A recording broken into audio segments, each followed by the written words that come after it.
महिला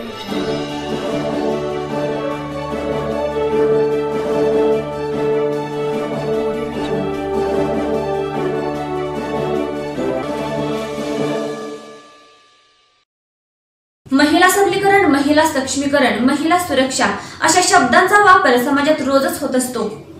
वाठा स्टेशन या गावामध्ये महिला अत्याचाराचा पाडाच वाचला जात आहे, तरी देखील पोलीस प्रशासनाचे याकडे पूर्णपणे दुर्लक्ष होत असल्याचे सांगितले जात आहे। वाठा स्टेशनमधील शिंदे कुटुंबातील सासू आणि सुनेचा विनयभंग करत त्यांना दांडक्याने मारहाण होऊन सुद्धा पोलीस त्याकडे दुर्लक्ष करत असल्याची तक्रार शिंदे कुटुंबियांनी जिल्हा पोलीस प्रमुख तेजस्वी सातपुते यांना दिली आहे। पाहुयात या शिंदे कुटुंबाची काय आहे तक्रार। मी विठ्ठल वामन शिंदे, राहणार वाठा स्टेशन। गेली 40 वर्ष दत्तू बाबू आहेरेकर यांच्याकडून जागा घेऊन तिथे घर बांधलेले आहे। तिथे शेजारी ज्ञानदेव सावळराम निकम, अश्विन नामदेव वाघ यांनी माझ्या जाण्या येण्याच्या रस्त्यात अतिक्रमण करून घर बांधलेले आहे। रस्ता पूर्णपणे बंद आहे। कोर्टामध्ये ही केस चालू आहे। त्याचे निकाल दोन्हीही कोरेगाव कोर्ट आणि सातारा कोर्ट हे दोन्ही निकाल माझ्यासारखे लागून सुद्धा ते कोर्टाचा अवमान करून परत बांधकाम करत आहेत।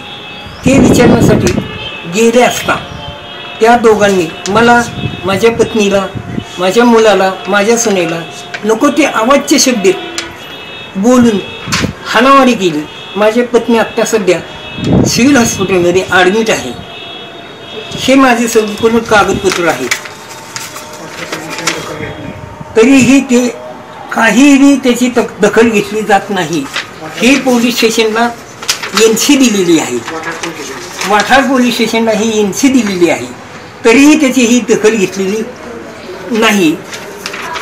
ह्या माझ्या दोन्ही स्टे ऑर्डर आहेत, कोरेगावची स्टे ऑर्डर आहे आणि हे सातारची स्टे ऑर्डर आहे। याचा सुद्धा ते लोक जुमानत नाहीत आणि दमदाटी करून आम्हा दोघांना, आम्हा 4-5 जणांना भरपूर मारलेलं आहे। तरी सुद्धा यांनी अजूनपर्यंत काहीही दखल घेतलेली नाही। ओके,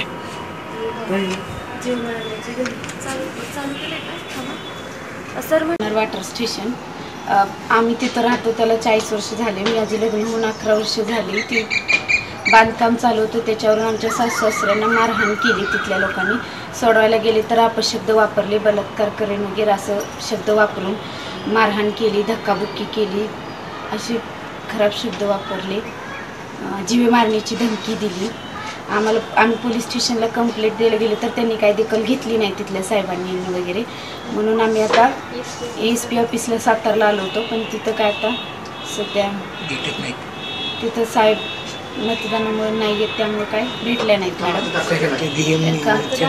अर्ज दाखल केला आहे तिथे।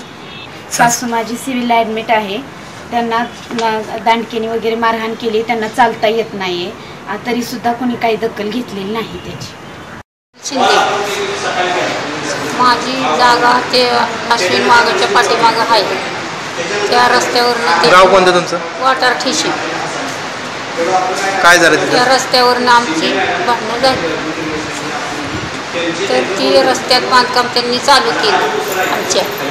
तर त्यांना म्हणलं आमचा रस्ता सोडून तुम्ही बांधकाम करा, तर त्यांनी जबरदस्ती माझ्या रस्त्यात काम केलं आणि त्यांना लय वेळा सांगितलं आम्ही की आमचे रस्ता सोडून तुमचं बांधकाम करा, पण त्यांनी ऐकलंच नाही अजिबात। त्यानंतर त्यांनी आता 3 मजली बिल्डिंग झाली, 3 मजली बिल्डिंग झाली त्यांची।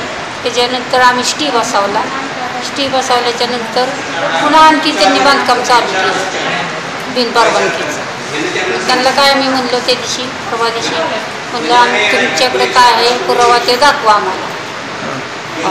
तुम्ही बांधकाम चालू केलं, तुम्ही बांधकाम काय चालू करू नका त्यांना म्हणलं, आमचे रस्ता आम्हाला पाहिजे।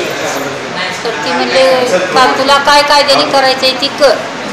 हो, त्याच्यावर आमचा वाद झाला, भांडणं झाली आणि मार झाली। कोणी मारलं? अश्विन वाघाने। काठीने मारलं। अश्विन नामदेव वाघ, कुंडली आणि विठ्ठल कुंडली वा आहे निकम.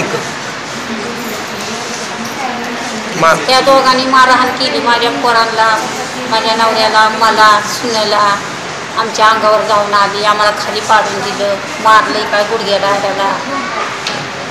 त्याच्यावरनं वाद झाला. त्याच्यानंतर आम्ही पोलीस स्टेशनला गेलो. पोलीस स्टेशनमधनं चिठ्ठी आणली आणि पुण्यात गेलो. ते म्हणली इथं काय एमार बिमार करायचं काही नाही, तुम्ही शिबिरला जावं. मग आम्ही शिबिरला गेलो आणि तिथे येऊन ॲडमिट झालो. पोलीस स्टेशननी आम्हाला काय पहिले आम्ही 300 दिली होती, तर त्यांनी आम्हाला बोलावणं केलं नाही. आम्हाला पण नाही त्यांना पण हां. त्यांनी जर आम्हाला बोलावणं केलं असतं तर एवढा वाद झालाच नसता. पोलिसांनी तुम्हाला सहकार्य केलं नाही का वाठारच्या? नाही, बोलावलंच नाही. सतत सांगायचं साहेब बाहेर गेले, साहेब आले आहे, साहेब बाहेर गेले, साहेब बाहेर गेले, तुम्ही साहेब आले आहे. असं आमच्या 7-8 वेळा पोलीस स्टेशनला जायचं झालं. मारहाणीमध्ये तुम्हाला किती लागले? हां, किती लागले तुम्हाला? ते काय गुडघा फ्रॅक्चर झाला आहे. माझा गुडघा फ्रॅक्चर झाला आहे, हाताला वखरं रेवल्यात.